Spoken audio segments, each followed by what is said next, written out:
Well, hello, everybody. Welcome. Welcome and happy Friday to you.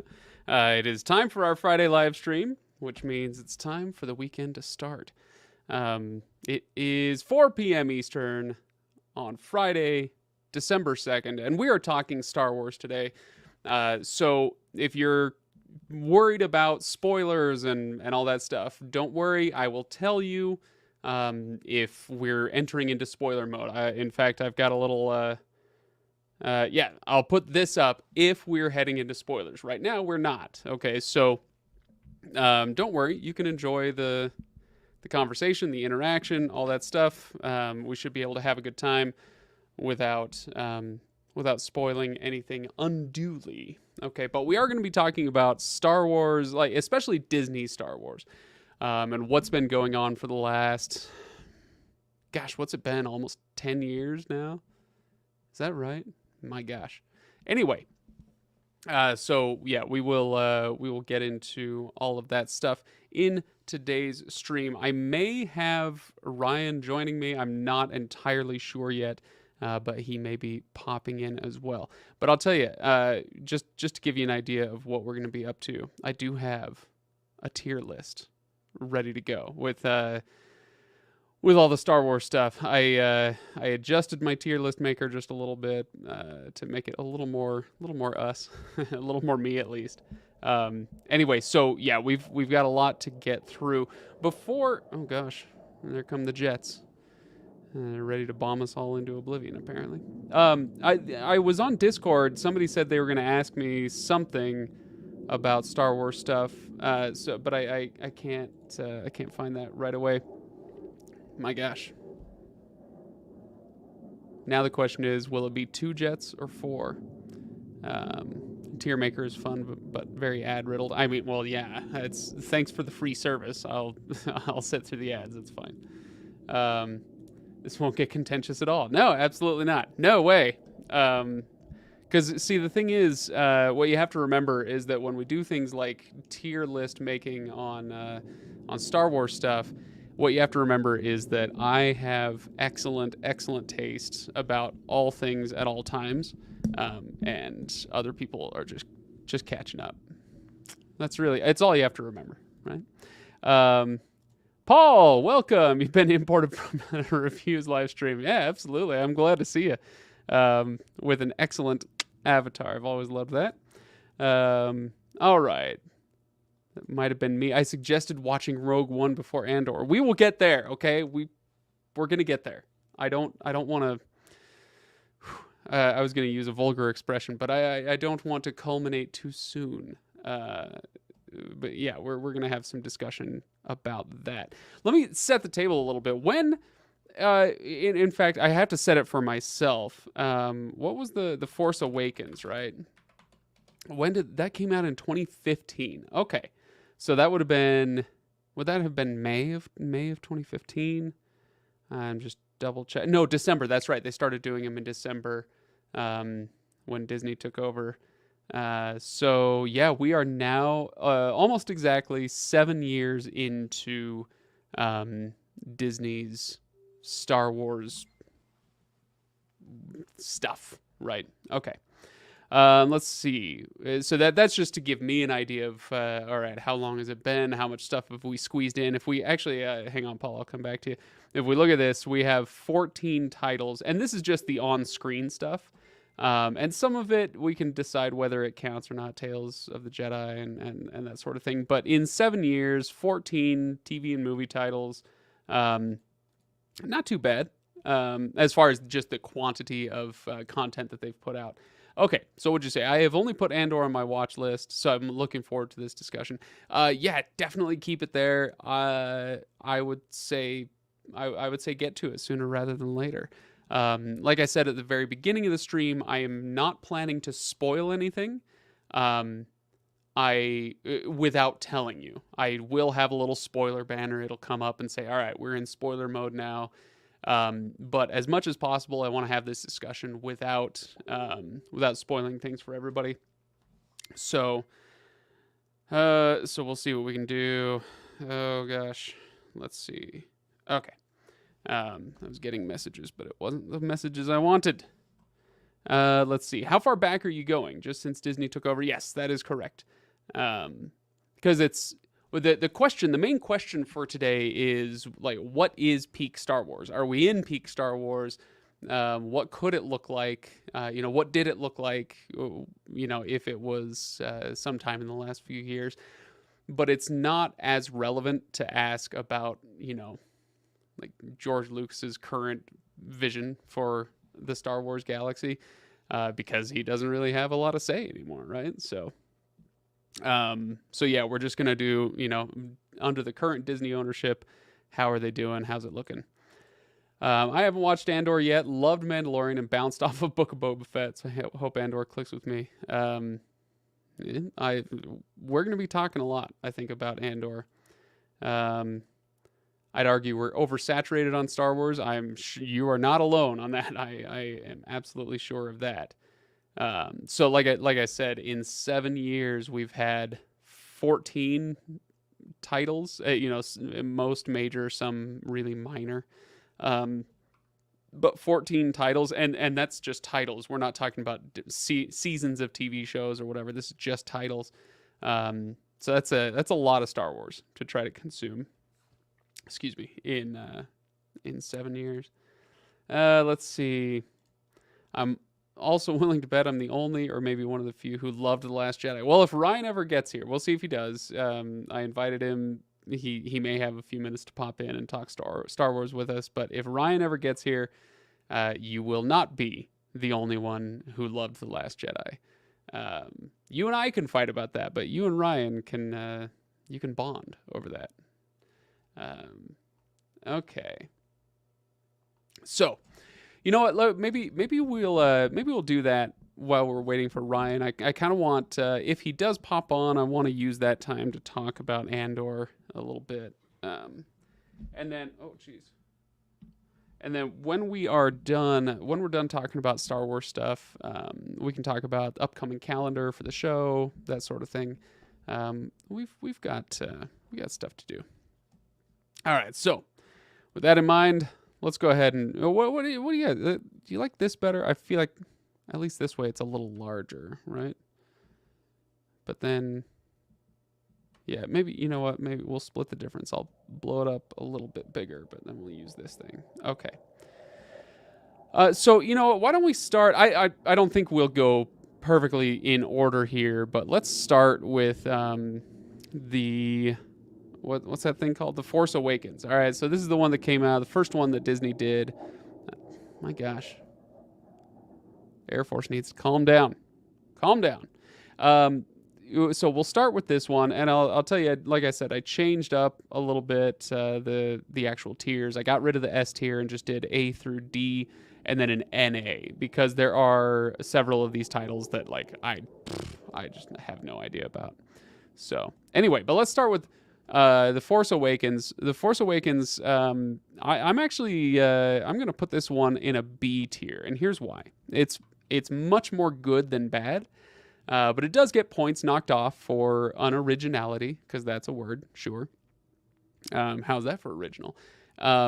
Yes, its lack of originality, it did hurt it a little bit, but they also did a good job of taking the formula and plugging new characters in and slightly different situations, and they made a fun movie out of it.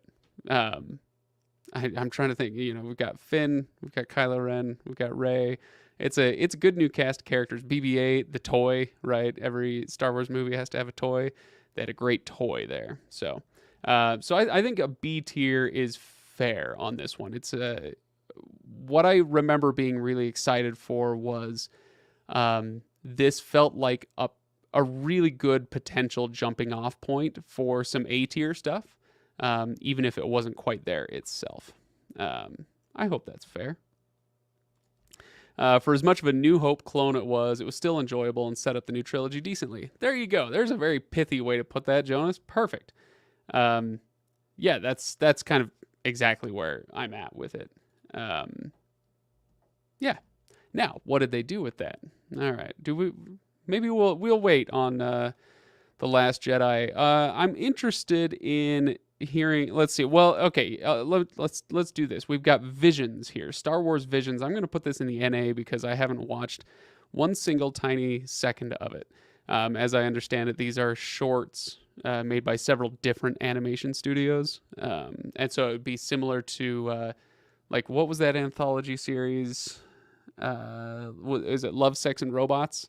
Where every short is a little bit different, but they all have a common theme. In this case, Visions is a bunch of Star Wars shorts. So, member berries are strong with TFA. Excuse me. TFA is all build up, which leads in retrospect nothing. Yeah. Okay. All right. So let's see. Ian says Visions was very good. All right. Well, I'm willing to move it up out of NA. I'm just putting it there because again, I haven't seen it. So, vignettes. There you go. That's a good word.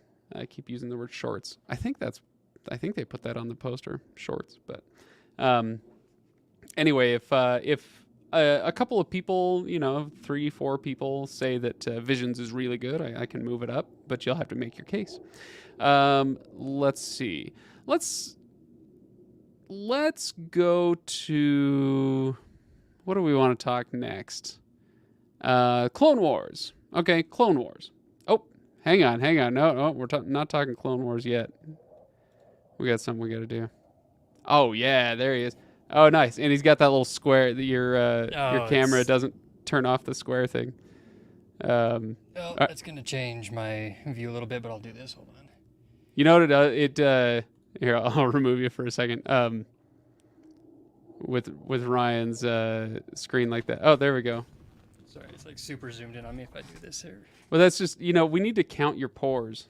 I know. I was going to say you had like a Terminator thing going on, like the HUD. Yeah, my autofocus is trying to keep track of me. Good luck. I can't keep track of you. Don't see how an autofocus will. Okay. Hey, somebody else noticed it as well. Ryan can help us defend TLJ now. So Ryan, right now we're doing a tier list maker of all the Disney Star Wars properties, at least on screen. I caught onto that as I jumped in. When you get really close to the camera, it figures you out, but yeah. We'll see. I'll be really up in everyone's face on this one. All right. That's fine. You'll just freak everybody out, and I think that's the way it should be. In fact, you know what? Let's hang on. Give me a second, because I'll make you feel a little less weird about it.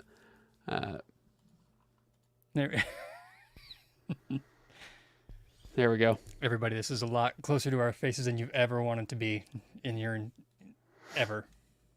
And than you should ever want to be. That's okay. All right, Ryan. I was about to do. Let me ask you. I've got Star Wars Visions. I put it in NA because I haven't seen it. I haven't seen any of it. Have you watched it? Yes, I have. Okay, give me a grade. Ooh. Like I guess when it comes to the grade, there's a lot of different criteria, but the one I've been kind of thinking of is how much do I want to tell other people to watch it? Yeah, the challenge with Visions is that it's a series of small vignettes. Nice. Rather than being like one consistent story. And there's like 2 or 3 of them in there that are just fantastic that I would put up top tier, like just really good stories, really good shorts, really well done. Yeah. But for the whole thing, there's a couple of them that I'm like that. I think it's the second one in there. There's like the whole idea is like this guy's on a rock band and he's in the force, like uses the force in the rock band. And I'm like, it's an interesting take, but I did not enjoy it at all. Yeah, didn't care that much. So like a lot of those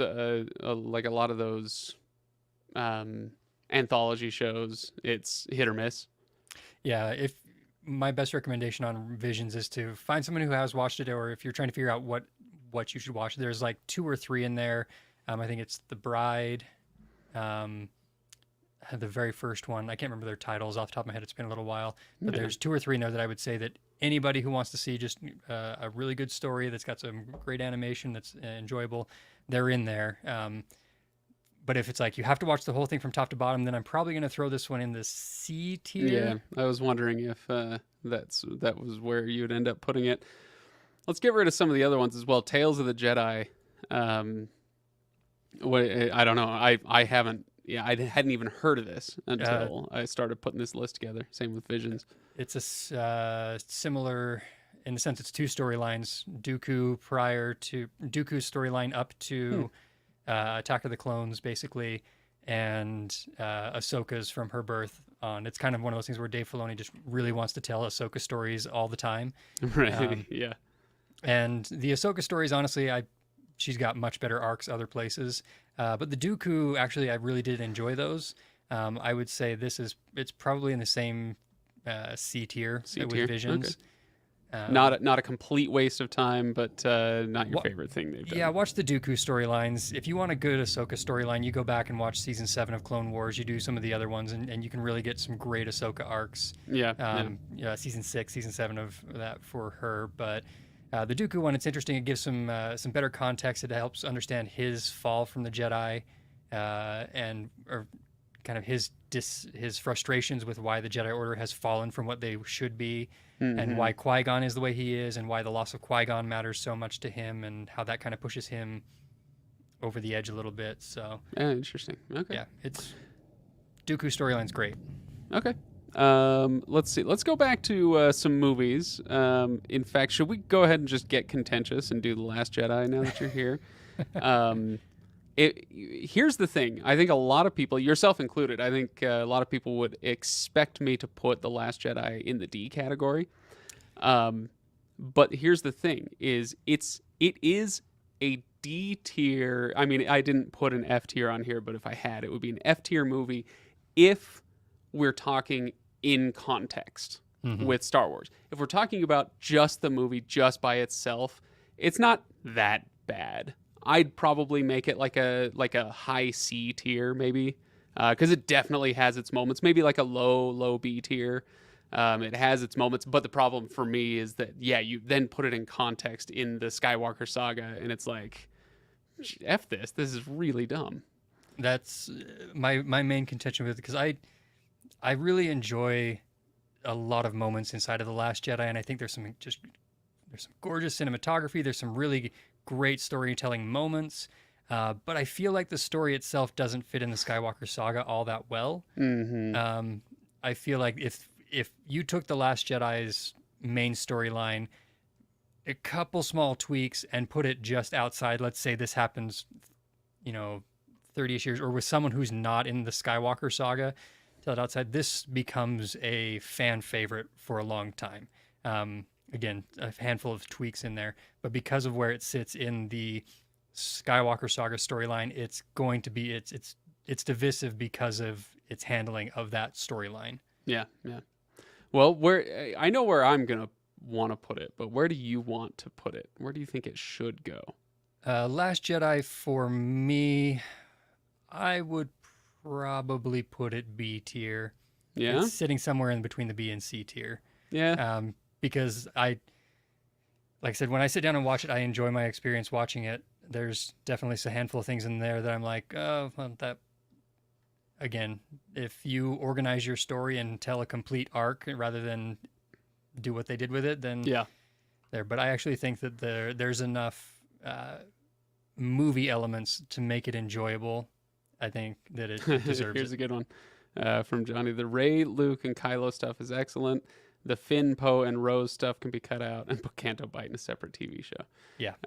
That seems fair. That seems absolutely fair. Jonas agrees. I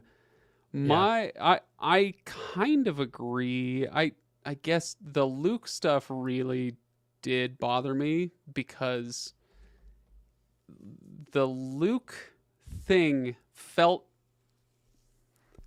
it felt the most out of every character on there. It felt the most like Luke was there to be what was the director's name? Rian Johnson. Yeah. He was there to be Rian Johnson's middle finger to the entire Star Wars saga and all the fans. And so, and I did not appreciate that because Luke is a character I love. And so I mean, we've talked about this on the show, but I remember sitting in the movie for the first time. I'm so excited. Oh my gosh, here we go. And the credits come up and the crawl and blah, blah, blah. And then you got Rey holding out the lightsaber and Luke takes it and throws it over his shoulder and walks away. And I was just like, all right, I'm done. This is awful. I hate it. And that's all it took for me. Yeah. Again, not that storyline didn't have its moments and all that, but I really struggled with that. That's a piece that I think a lot of people really have a hard time with the Luke storyline because it doesn't feel like admittedly it does not feel like the direction Luke would have gone from the where we're looking at in Return of the Jedi and everything. So I understand the frustration with that story arc. I also look at it like, okay, we tried to do a different story, a different version of Luke, and I look at the who trained him and everything and how they explain it out there. And for me, there's a cohesive enough bubble to explain it as to why he did what he did that I'm okay with it. I don't love it, but it fits inside the context of the story.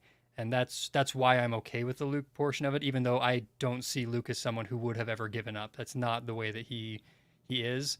But admittedly, both of his Jedi Master trainers also ran away when everything fell apart and they went out and off into hiding. And the Jedi have clearly failed. Follow the example.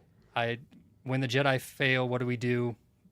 We go into hiding because we haven't figured out. That's not a great explanation, and it's really probably not one I would have used if I was writing it. But I can see the example prior set and a little bit there. So there's a little bit that makes it work for me. Yeah. Jonah says, I respect the people who didn't like TLJ, but it was the only one of the 3 new films that tried to take the story away from being a rehash of the original trilogy. But okay. I mean, like I said at the beginning, I think you kind of echoed this sentiment a little bit as well. Like, if this were its own movie in a vacuum, fine. Like, it's inventive and different and all that stuff, but it's not like it if you're going to give us The Force Awakens, you're not giving yourself a lot of room for like really, really wild deviations from our kind of standard story narrative. And so I'm not trying to cast too many aspersions on Rian Johnson because I know that he's a talented filmmaker and he's done some stuff that I've enjoyed. That's not it. My point here is more to blame Disney and Kathleen Kennedy for not wrangling the story, right, and for letting it do what Jonah says. Let's see, took it away from being a rehash of the original trilogy. Like, if they wanted to rehash the original trilogy and they actually did that, if they did that for 3 films as successfully as they did in Force Awakens, we would all be kind of maybe rolling our eyes a little bit, but we would have been generally fine with it, I think. Would have been a little awkward, but not that bad. But because there was no wrangling, I don't know. If it were me, I would put it here. But then I'm not sure that it belongs with Visions and Tales of the Jedi, just because it feels a little more like, well, yeah, you got to watch it, even if you're not going to like it as much as I wish you could. But. Yeah, and I'm gonna answer Josh's. I think that's which one. Josh has did Obi-Wan run away or just retreat for a future fight? If you've watched the Kenobi series, the answer to that is both. Both. Hey, let's talk about Kenobi. Where is he? There he is. Obi-Wan Kenobi. All right. So I watched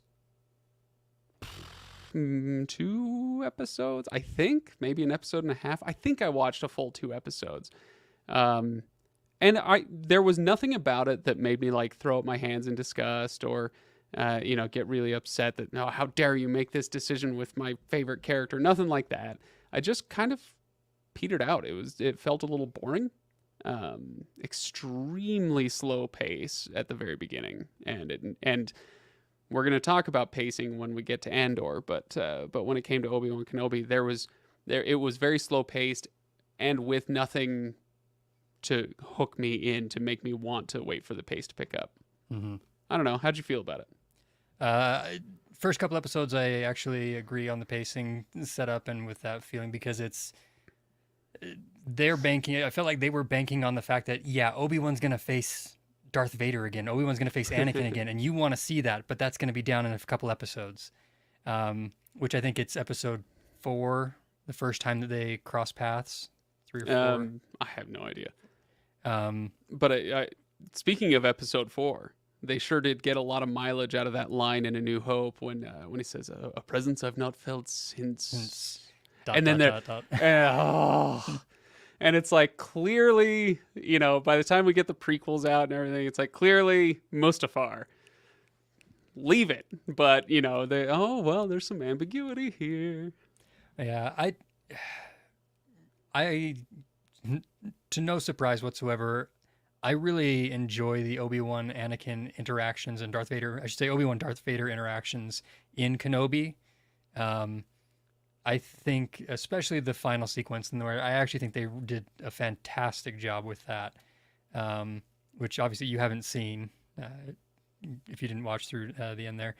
I'm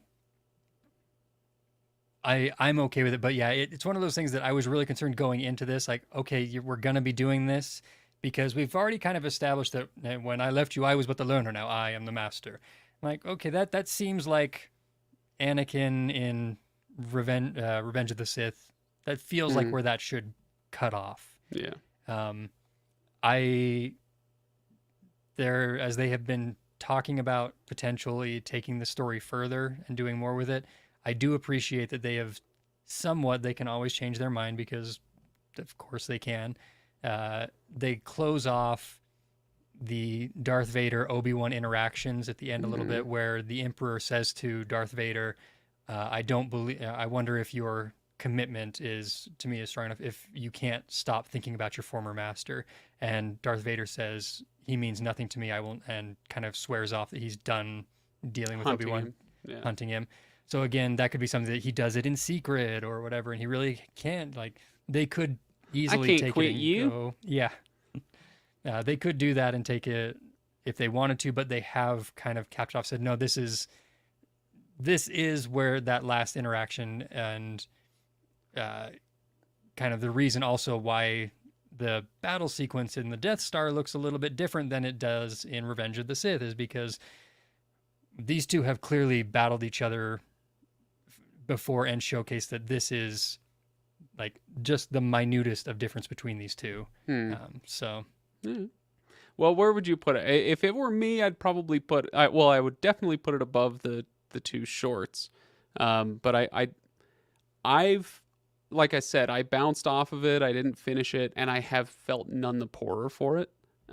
It's not like everybody in the world was talking about it, and I was like, no, I'm not going to finish it. It's just like, it came out, nobody talked about it, nobody really seemed to care, and that kind of makes me want to think, it's probably a high C. Yeah, I would say, in general, for the average viewer, I think Kenobi sits in that C tier. For me, it was a B tier piece. Mm-hmm. But you think C is fair? I do think C is fair. Like, Obi-Wan Kenobi is one of my top favorite characters in the entire Star Wars saga. So great character. Yeah. The connection there, for me, that puts it up higher for me. But in general consensus, like if I have to give a general grade for an average viewer type thing, I think most of the Disney Plus, I'm going to say, is going to be C tier ish. I don't think Disney, other than Andor, I don't think they have actually really cleared a blow me away level with Disney Plus. Let's do another movie, and then we'll get back to the Disney Plus stuff. I want to let's round out the trilogy. Okay, so what's it called? The Rise of Skywalker. This might surprise people who've listened to the show a lot, but my instinct when it comes to The Rise of Skywalker is to say this is actually the worst of the three. And it's not particularly close. Yeah. I think that, again, kind of like I was talking about with the Last Jedi, it's a different grade if you take it out of context and then you put it in context with the Skywalker saga, and it's just awful. But on its own, it's an okay movie. The Rise of Skywalker, I think, is a legitimately bad movie, and continues to do violence to, you know, whatever story they thought that they could set up. Where it's, you know, I started The Last Jedi. Luke tosses the lightsaber, and there are a few other things throughout the movie. That wasn't the only thing, but that was just the first thing that kind of like really irked me. But as what was I trying to say? Oh yeah, it becomes clear that Rian Johnson is making a movie in not just conversation with, but in argument with the rest of the Skywalker saga. And then when when Rise of Skywalker came out, it was like J.J. Abrams said, yeah, well, nuh-uh, screw you, man, screw you. And it like, so again, in context, it's like, well, you could have built on, you know, even if you didn't love everything that Rian Johnson was doing, you could have built on that. You could have done something interesting with it. Instead, you decided to throw your middle finger up. And so it just made the entire thing a giant mess. So for me, there's no way I'm putting it in the same tier as these other two.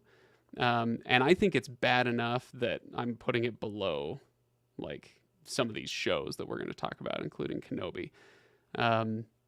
Again, like if you're a Star Wars person, you still kind of have to see it. So if that's our criteria, like what are you going to tell people? Oh, you need to see this, you need to see that. In fact, with that criteria, we might even move Visions and Tales of the Jedi down, not because they're horrible, but just because it's like, take it or leave it, whatever. It's additional material, not right. Anyway, yeah. What are your thoughts, and especially about where I put it? No, the truth is, I actually that sounded awful.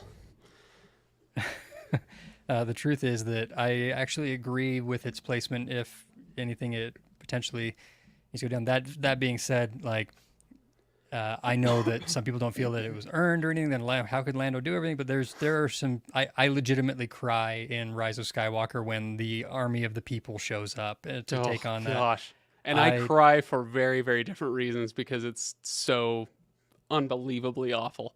Like moments like that. There's some.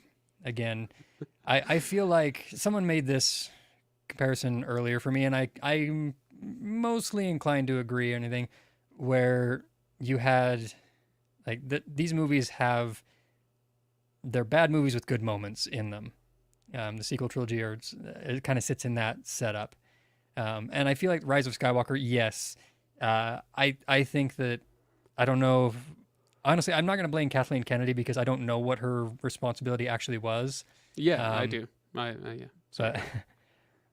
But I look at that and I go, they tried to tell 2 movies in 1 movie. So first off, everything's super cramped and rushed. Yep. They tried to force in additional elements for the purpose of selling toys and things like that just created whole sequences that weren't necessary. They didn't even release the director's cut of it.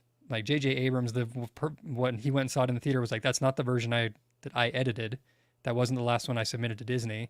And so it's like, how do I know what was actually done by the artistic? How do I know what was done by the Disney committee and everything? And so there's plenty there that I'm like, I don't really know where and which finger to point at who. But I get frustrated with the fact that the closeout, and then also just the general frustration with how certain characters are handled and where they go. Now, that being said, most people are like, just cut it off, be done with it, no more, just get away from that all. I actually would like to see a Rey and Finn story. Like, tell the story that you started to tell in Rise of Skywalker, with Finn being Force sensitive and wanting to explore. Let Rey train him, build a new era of Jedi from there and move forward and give them a chance to really do it. I know Daisy Ridley was at Lucasfilm yesterday and everyone's like, oh, what does it mean? I'm like, she could literally just be doing any other project with them or voicing something. Some voiceover, yeah. Whatever, but like... Or having lunch with somebody. Like Exactly. But I look at that and I'm like, I would love to see that story because there's a lot of potential in that story. There's a lot of good things that could happen there. I would love that to be explored. But As for Rise of Skywalker as the whole, it is.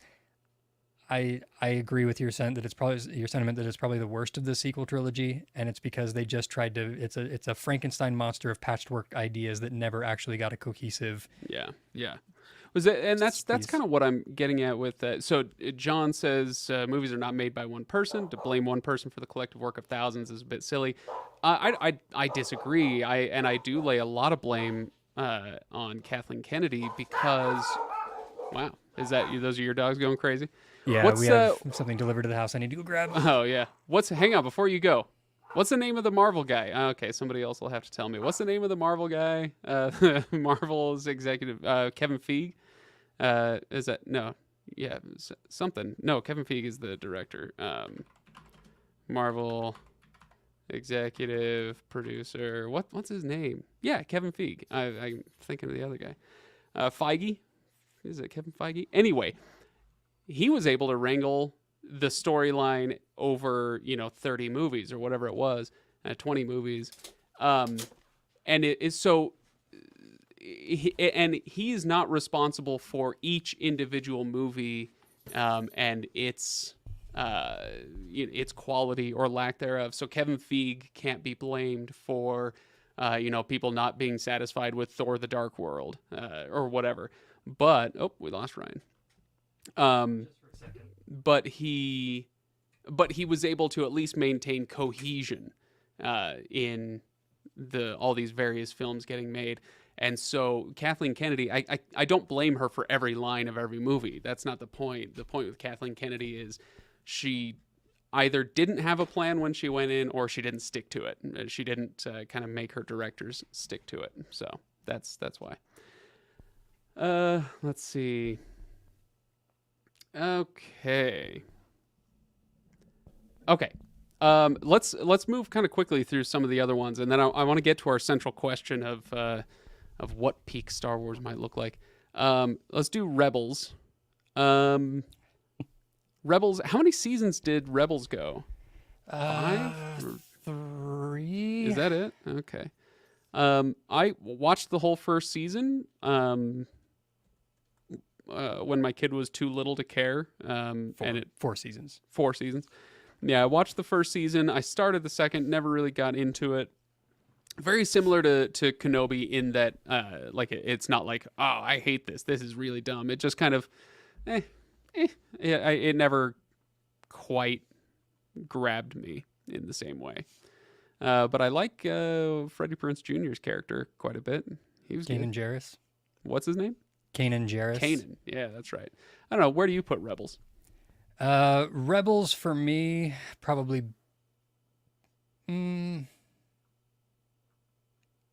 B tier for the later content. The first season was enjoyable, but I actually really enjoy the later arcs of Rebels when we get Thrawn. Yeah, I've heard he's good. Kind of the close of the Vader arc into Thrawn and everything else. I really enjoy those stories. I think they're well done. They're adjacent enough to our central storyline that we still feel the connection there, but not so heavily dependent on the cameos of other characters. I mean, yes, Darth Vader is the villain for a series, but he's a villain for the entire galaxy. You kind of expect him to show up in some places. Right. Cheyenne Sedai says, I've been watching Rebels with a friend. It's fun, not great, just regular fun with a couple of really good storylines. I think that's fair. Yeah, season 3, the Thrawn series is so good. I really hope that live action Thrawn can be matched as good as because Thrawn is one of the best characters that is not a George Lucas creation in Star Wars. Thrawn is fantastic. Oh yeah, absolutely.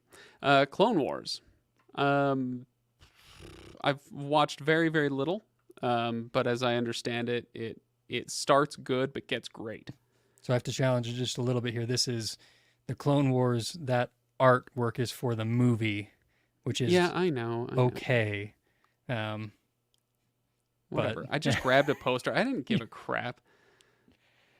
Yeah, no, it's fine. It's fine. So but Clone Wars, yes, it's another one of those that progressively gets better as it goes along. The final, when they decide to start not make it a kid's show as much, still keep it in the kid-friendly realm, but it's not tailored to children Right. the same level. So It are gets you really going to good. put it on B tier then with these others? And where would you rank it if so? On the whole, yes, I'll put it B tier. The last couple seasons and 7, I would actually probably put as A tier. Oh But yeah, wow. yeah, but So on the do you whole, want? Okay, so in that case, do you want me to put it above, whatever that one's called, Force Force Awakens? Awakens. Ooh, yeah, actually, if Okay. Hey, no, yeah, don't second guess yourself. Be confident, Ryan. yeah, sorry, I was reading. That was your okay. I thought that was your version of confidence. No, I was reading some of the comments. Oh, where's the Bad Batch? Oh, I thought I grabbed that one.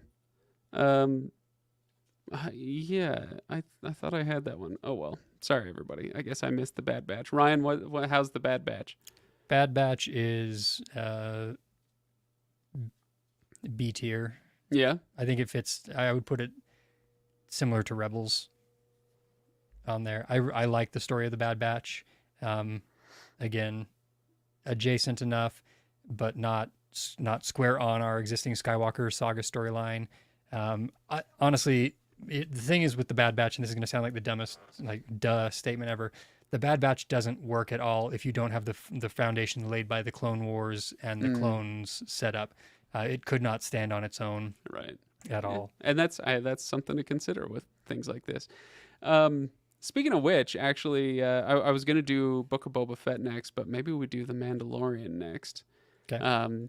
Because that's another one of those well, can you watch B without A? Anyway, The Mandalorian. The Mandalorian, I don't know if I can remember a TV show that in the last 5-10 years, I can't remember a TV show that had as many expectations placed upon it, because it wasn't just about it being a Star Wars property. The Mandalorian was also, hey, can we make Disney Plus work? That was it felt like, even if this isn't actually true, it felt the way they were marketing it, the way that people were talking about it. It's like, if the Mandalorian sucks, then Disney Plus sucks, and they'll have wasted a whole bunch of money on a streaming service. And it didn't suck. It was really, really good. I'm wondering where I'm going to end up putting it. But if it goes in the B tier, it's definitely a high B tier. If it goes in the A tier, it's definitely a low A tier. Because it does have, there are some episodes that are pointless. They get a little bit carried away, I think, with getting away from the totally episodic Western thing that they started with, and they start carrying over storylines for, I think, too long, and making it a little bit too epic, when it should have just been small. So I guess my point just being, it's not perfect, and I can point out some faults with it, but man, that's a good show. It's a really good show. At least aesthetically, it is just perfect. My question is, can I grade The Mandalorian on all the Mandalorian storylines, not just what's been in The Mandalorian? Because no, the 3 episodes inside of Boba Fett, oh, right. No, but they're great Mandalorian storylines. We're just talking The Mandalorian, and then we'll talk Boba Fett. Where do you want to put it? I'm A tier on Mandalorian. Yeah. All right. Yeah. We'll make it. Is low A tier fine? If anything else makes it in the A tier, it's probably going to be above Mandalorian. Yeah. Yeah. Yeah. All right. Well, okay. Book of Boba Fett. Book of Boba Fett doesn't work on its own. And it barely works at all. And it's kind of The Mandalorian season 2.5. And so how many episodes was it? Maybe 8 episodes, and 3 of them were Mandalorian episodes. And I just the Book of Boba Fett is, at least it has Boba Fett, who's an exciting character, but then they kind of did some weird stuff with him. Still, I C tier at best. Yeah. I like it more. I like it a lot more than Rise of Skywalker. But you can tell me. I'll let you rank it above or below Kenobi. Below Kenobi, definitely. Yeah, That's not a question. I actually, I think a better edit job, and you could actually make the Book of Boba Fett storyline into about 4 episodes and be fantastic. Yeah. But there were so many times each week I'm like, you're asking me, someone who's willing and often does piece things together for you on the back end, like, oh yeah, this is how I would make that work in my head. You're asking me to do that a lot more than you should be, probably. Yeah. You know, and good heavens, if you're going to make a biker gang, give them something better than Vespas. Like, I love the idea of a biker gang. I love the idea of, like, there's been swoop gangs for years in Star Wars like this. So why you put them on the brightest colored Vespa scooters in there? Most of the time with things like the little like spin move that the one guy does towards the finale, everyone's like, "Oh, this is the stupidest thing ever." I'm like, it's Flash. It's Flash. It's meant to be just kind of like, oh, in the moment there's movement, because if you just they've slowed it down. Thing like I understand it, and I'll roll my eyes a little bit up with it, but just in general, some of the little side characters and pieces on that, I was like, you're really pushing me on this one. You're really making me work to try and connect dots here. I cannot possibly begin to describe how hard it was to get my eyes back forward facing after the speeder bikes, especially because like it made no sense in the world. Like the world building just went right out the window. You're on Tatooine, this poor backwater planet with no resources, and they're making their buildings out of adobe or whatever. They're mud hut dwellings. Even Jabba the Hutt, who rules the place, it lives in this disgusting, crappy old, like, busted up, rusted out bunker on a hill somewhere. Like, that's the best we can do. And then you have these teenagers who come out and they're like, "Please, sir, can I have some work?" And like, that's their whole thing, is like, we can't work and we're not allowed to do this and that and the other. What are we supposed to do? How are we going to earn a living? Oh, I know. Sell your shiny bikes. Yeah, exactly. It's like, where did you get this, and why are you still riding it around? That was the piece that in that sequence that broke me on the characters. Like, again, I try and make things cohesive. I try and make it work for me. Yeah. But the fact that they started out with, there's no work, we can't do anything. Hold on, I got to pay for this mod to get my arm switched out and then ride my shiny bike. I'm like, you haven't even maintained consistency inside of your own storyline. Yeah. Like, that's problematic. It's real bad, as they say. Okay, I don't want to get too hung up on it. Oh, what else was I going to say, though, about Book of Boba Fett? Somebody said something. What made Boba Fett such a cool character was the mystery behind him. And I know I'm covering up Ryan's face, but I'm not that sorry. Making a full show about him just stripped away so much of the mystique and turned him into a bland, almost stock character. I think I get what Jonas is after here, but I think I do disagree. Like, it can be cool. Yeah, that's one of the things about Boba Fett that was cool. But that doesn't mean you can't make a show with him.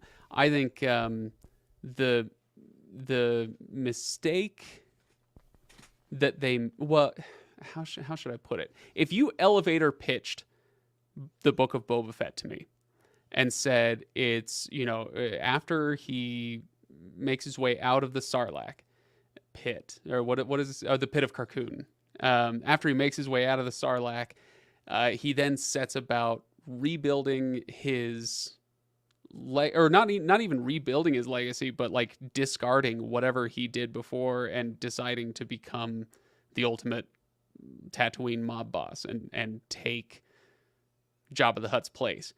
That's a dope TV show. That sounds great. Green light, says I, Kathleen Kennedy. Let's go. But then, like, they kind of got lost along the way. I mean, we've talked about the whole Mandalorian 2.5 thing, where it's like, well, hang on.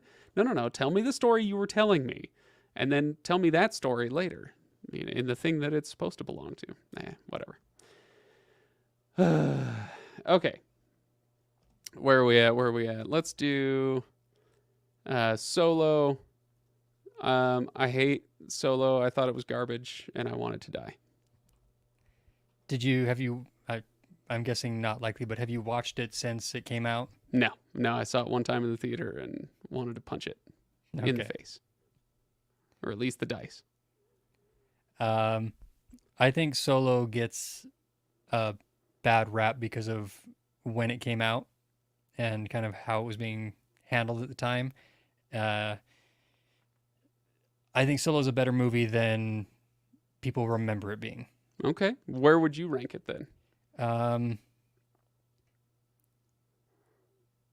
I would put it low B, high C. Okay. Honestly. Like under Rebels or where do you want it? Under Rebels or above Kenobi? Actually, let's put it right behind Kenobi. Ooh, spicy. Okay. All right. We're going to do Andor last. What about this one? What is this? Oh, Star Wars Resistance. I have no idea what that is. Ultimately forgettable. They dropped it for a reason. Okay. There you go. Do you... Yeah, whatever. Let's keep going. Okay. Now we get to Rogue One. And yes, I am saving Andor for last. Okay. Rogue One. Ruined by all the member berries stuff. But the bones are good. All the member berries? Yeah, are you not familiar with this? This term? Is not a member berries is not something I would normally like. That's not a phrase I'm used to hearing. So it comes from an episode of South Park when they have essentially grapes, but the grapes talk to you, and people get addicted to eating them, and so they'll say, "Member Luke Skywalker," and then you eat the member berry, and you get that, that hit of dopamine, and got it. So it's this pleasure cycle of member berries. Remember this, remember that. And so I'm thinking of the most egregious one, and I know I've talked about this even recently on the show, but the most egregious one is R2-D2 and C-3PO showing up for absolutely no reason, taking 60 to 90 seconds out of the movie just so that you can go, remember this, remember that. And then there are issues that I think have to be chalked up to editing or something with the octopus, the squid mind sucker thing, where it's like, there was something here. This could have been fun. This could have been interesting. And then they're just like, no, he's fine. We promised you that if the squid got a hold of him, then his mind would be scrambled forever. And then 10 minutes later, he's like, oh, thanks for rescuing me. Okay, I'm fine. Let's go. Sort of. Like there's 30 seconds where he's, yeah, oh man, oh no. And then he goes, are you good to walk? Or, whatever. Yeah, okay, let's go. Yeah. And he's fine. So I guess my point just being, I have serious problems with the movie, but as far as Disney Star Wars movies go, it's probably the best one. I would agree with that, and I wouldn't have agreed with that when it first came out. I didn't like Rogue One when it first came out. It's been subsequent watches and things, and I have the same two sequences that bother me. I would love to just have a version that chops the C-3PO R2-D2 appearance out, and the whole mind sucker thing doesn't really read for me either. But everything else, I think it's a fantastic, it's well performed. I love the alternate takes on the common threads that we have. Like the Force is a common thread in all of Star Wars. It's kind of an element that, to a certain extent, needs to exist. It needs to exist. It doesn't need to be called out. But so to have those the two guys from Jeddah, who, the Force is, I'm one with the Force is with me. It's a different way of doing it, because the only real Force users that we've dealt with up to that point have been the Jedi and the Sith. Full-fledged Jedi, yeah. And so to find other people who have connected to this Force, that it doesn't belong to the Jedi, it doesn't belong to the Sith, which is one of the themes of The Last Jedi that I actually really did appreciate. Like that it's something, a living part of the entirety of existence, so that there's other ways of dealing with it. It's why also characters like the Night Sisters from Dathomir, like their darker take on using magic and things like that. It's like, I really love that exists in Rogue One, that we have a different take on the Force, that we have another view of the rebellion. I know not everyone loves that there's a darker, grittier side, that like Andor shoots, one of his compatriots at the very beginning, and I'm like, I don't love the good guys doing that either, but this is kind of showing that this is actually war and not just good guys always doing good things all the time. Right. So, well, let's see, Rogue One. Do you think it's then the best of the movies? Like, do we put it above Force Awakens? Do we put it above Clone Wars? Does it go into the A tier? I would probably put it in, hesitantly, in the A tier. Really? Okay. All right. Hesitantly. This is really weird for me, because now I'm like restructuring them here in my mind. I'm like, because if I had to choose between watching Rogue One and Force Awakens, like, that's a coin flip for me on any given day. Yeah. Which one I would rather watch. Do you think Force Awakens goes above Clone Wars? Yeah. At this point, like, if I'm looking at which one would I rather watch out of them, just simply the time commitment on right. Yeah, I can watch that in 2:15 and be done with it. Watching the Siege of Mandalore arc might be something I would be more inclined to do than watching The Force Awakens, but the whole series is a piece now. Yeah. All right. Well, our last one then is Andor, and I promised people, by the way, Ryan, that we're not going to spoil the endings of all these shows and whatever. So Andor dies on Scarif. So Andor, it's, for me, it's an easy A tier. And in fact, I think it's pretty easily the best thing that Disney has produced.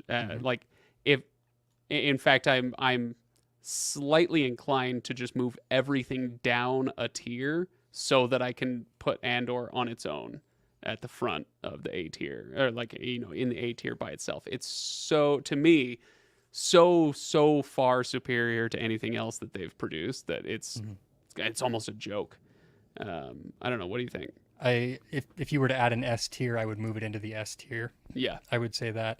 I do think it is the best thing that they've produced. Let's see, what if oh yeah, I can. Okay. So here we go. Oops. So does that, okay, yeah. Because we didn't end up really using the other one. Oops. What did I, who am I? What's happening? Oh, here we go. There we go. All of our judgments mean nothing now, so. C. D. No, because I'll just move everything down.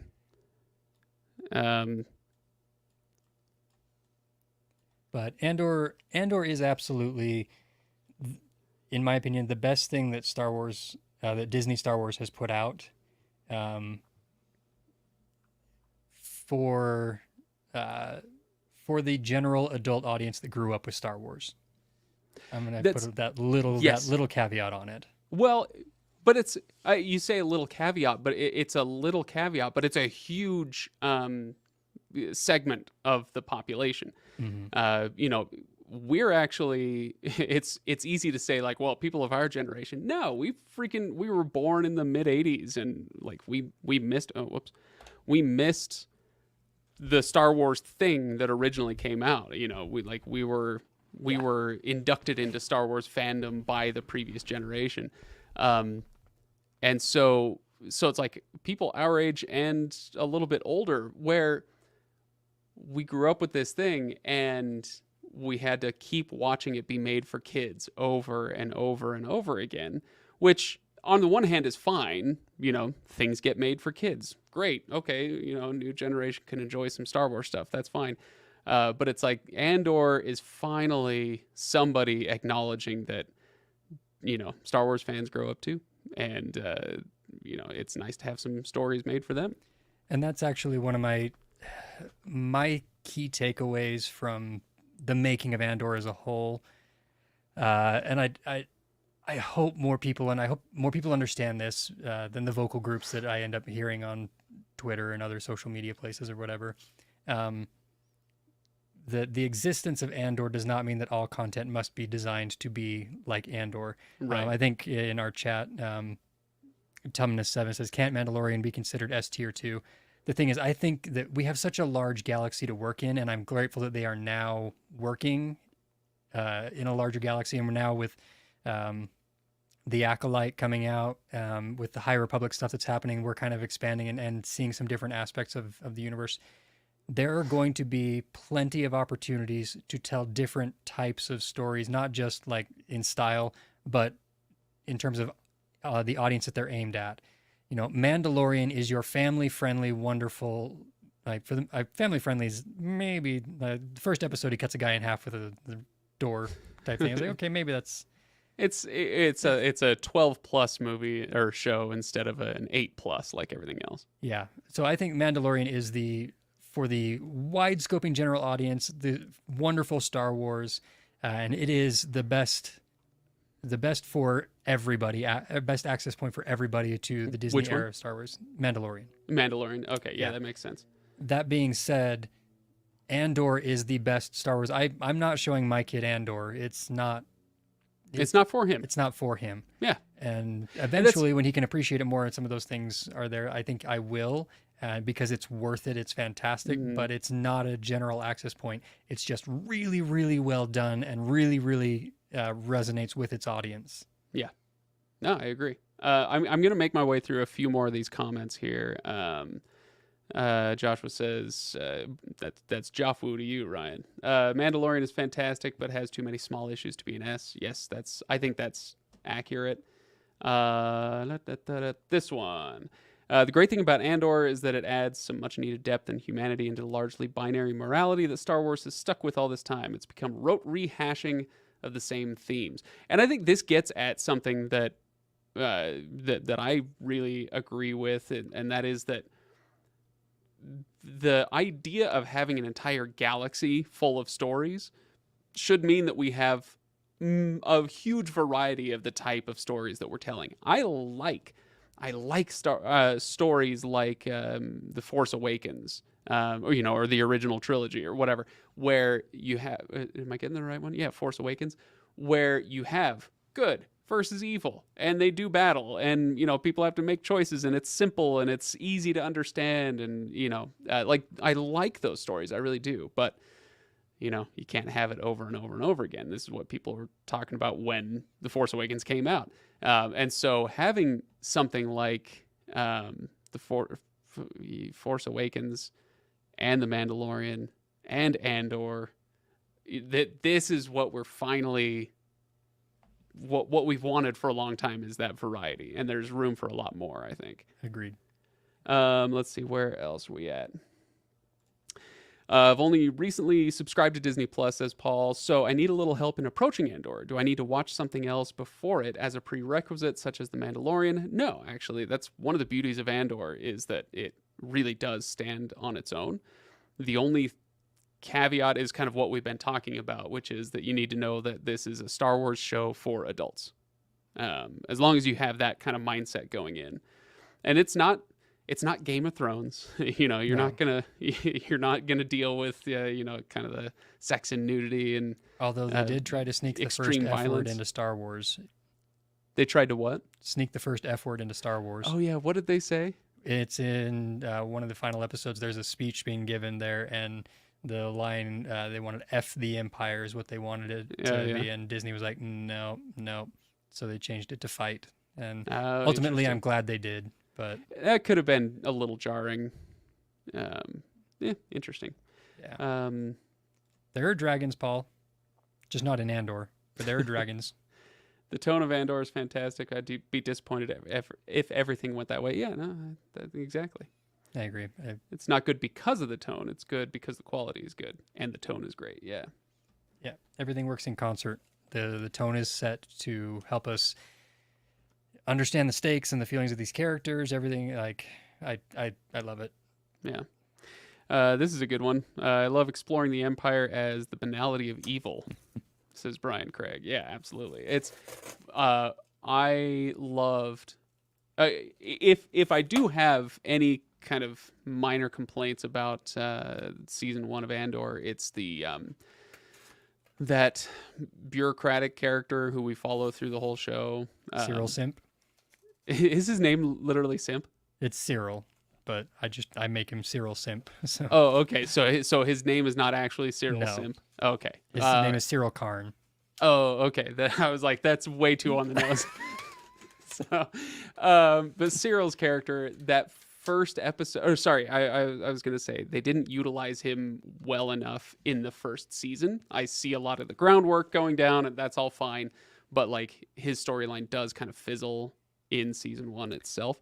But that first episode where his boss is like, you know, whatever you do, don't rock the boat. Don't rock the boat. I want my pension.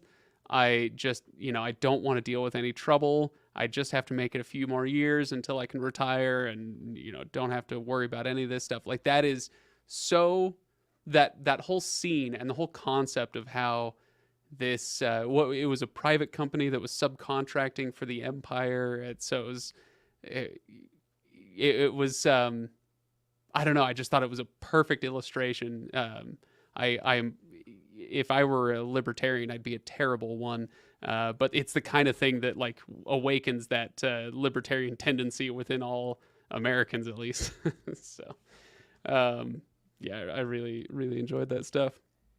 Yeah, I expected so much from his storyline to start with. I don't remember who I was talking to about Andor, but it was after the first or second episode. I said, we will see that man in an Imperial uniform before this series is done. Or at least in the pants of some Imperial uniform. Yeah. That's my feelings on that have changed a little bit, but it's still, yeah. I am interested to see what they do with him, because if he continues on just the way they have him, it's an interesting but somewhat underwhelming character to me in that sense. Like, there's so much potential there, especially the interplay between him and his mother, who is just the most vile character. Somehow she's the most vile character in the entire show. You know I'm not wrong. She is awful. Let's see. Diego Luna is the best actor in any Star Wars product, says Tumnus. In any Star Wars product. wow. The best actor. No, because we had Peter Cushing and Alec Guinness. I would also say that for the short sequence that he's in, Andy Serkis gave one of the best performances in a Star Wars piece. Bingo. I was going to say that as well. Andy Serkis is, it's hard to say because he is well known and people do love him, but it feels to me like Andy Serkis is one of the more underappreciated movie stars, if we want to use that term, of our time.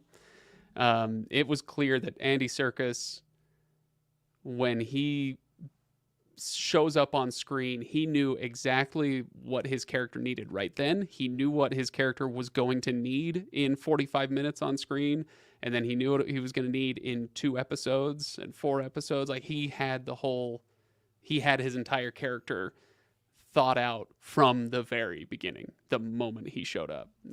I was blown away by his performance. I thought he was amazing. Mm-hmm. Ian McDiarmid, I think, it's hard to watch scenes with the Emperor and be like, wow, what a great actor, because he's so over the top and scenery chewing, but he's exactly what he needs to be every time. Yeah, exactly. You will die. He's so, like, he just goes for it, and in a role that requires you to jettison all nuance, he nuked his from orbit, and I thought it was awesome. Let's see. Cyril's there to show us a low-ranking believer in the Empire. You know, I like that. I like that idea. Yeah. It can't, like, people complain about, oh, Star Wars is all about one family and all their friends in this whole galaxy. And this is a good counterpoint to that. Like, Andor is very much about, yeah, there are big players, but there's a whole galaxy full of little people. I really enjoyed the glimpse into the world that they do there's a heist. It's on a planet. I'm not trying to spoil anything, So there's a heist. It's on this planet. I loved that planet. And the glimpse. Yeah, we get a little bit of glimpse into the culture of these people, but really what it is like showing how a repressive regime will kind of stamp on the local culture to further its own ends. Again, really, really good stuff. All right. Well, let's see. Oops. Prequels had great actors. Yes, they did. Tumnus wants to know best robot. K2SO followed by no. Come on. K2SO. I love K2SO for multiple reasons. Not the least of which being that he's voiced by Alan Tudyk, who is one of my all-time favorite voice actors. Period. But this series actually did something different with droids that in BD what is it, B3 emo, something like that. Oh yeah. His character. Oof, that I'm troubled by his character, but yeah, go on. We've seen droids with personality to varying degrees. We have R2D2, we have C3PO, but this one actually has it's a very different take on droid personality. And one of my favorite things was seeing our good guys show kindness to him, staying with him in the house for one night, even little things like that. That to me is one of the best ways of showcasing a good guy character doing a good thing outside of just, here's a heroic adventure for you to go on, but how they treat the lowest, what are the lowest in the galaxy, which is droids are, they are the lowest in the galaxy, or in that realm, and seeing how they treat him. I really love those sequences, and I hope that, I know there's been some people who will be like, maybe that this droid becomes K2SO, because they have to reprogram one of these Imperial droids, maybe that droid goes into it, similar to the way that they gave the Falcon a personality by taking the personality out of L33. I can't remember what her name is, but yeah. I watched the pain hit your face. Breathe. You're okay. Yeah, I'm all right. I would be interested to see if they do that. I don't necessarily need that, but I love that droid character. Yeah. They really took the personality thing and ramped it up to 11 with that. So what was it? Oh, this one. Stellan Skarsgård standing on a bridge talking to one man for 2 minutes is one of the most compelling things in Star Wars. And I would argue one of the most compelling things I've seen on screen ever. Just as far as as far as 2 minutes of screen time. It might be more than that, whatever. But as far as a scene goes, I struggle to think of a single dialogue scene that I've ever seen that is better than that. There are things that are as good, there's a lot of great TV out there, but better than that, tough to say. And that was the moment. There were a lot of moments before that. I think that was in episode 10. There were a lot of moments in Andor leading up to that where I was like, that shot is fantastic. Wow, this, the costuming and the set design and especially the cinematography is really, really good. And then we got to that moment and I was like, that's it. TV is over. TV is done. TV has peaked. I don't see how they go anywhere but down from that particular scene. I don't know. All right. Well, we should. Oh, that's right. I forgot about the lead joke. Oh boy. All right. We'll leave it there. I do want to just mention to people, because we've been going for quite long enough, I think. So we're going to start wrapping it up. But I do want to remind people, if you haven't seen the video I put out this week, then go check it out. It was this one right here, the Silmarillion editions that just came out last month. I did a review on those, and so you can go check that out. And yeah, if you enjoy the channel, if you like the channel, even if you're not all that interested in this or that particular subject, just pop in, give it a like, leave a little comment on there. It does help with the channel quite a bit. Anyway, hopefully I'll be able to do some more. I don't know. I'm gonna be getting pretty busy here, but I should be able to do some more videos. Paul, that's right. Paul just came over from the reviews.org live stream that I used to do. I got to ask, is Craig always right in here too, like in the review stream? Yes. I'm always right. I'm always right, but I'm also I've realized that this is a power that I need to take very, very seriously. So I don't always make absolute He's still trying to hide his being a Sith. I very rarely will take an absolute position on something, but when I do, I'm always right. There you go. All right, Ryan. Well, thanks for hanging out for an hour. Yeah. All right, and everybody else, thank you for joining in. Make sure that you are subscribed. If you're not subscribed, I don't see how you even found this stream. So whatever. But if you're not, go ahead and subscribe, and enjoy and like two different things, the videos that we put out on the channel. Thanks for watching, everybody.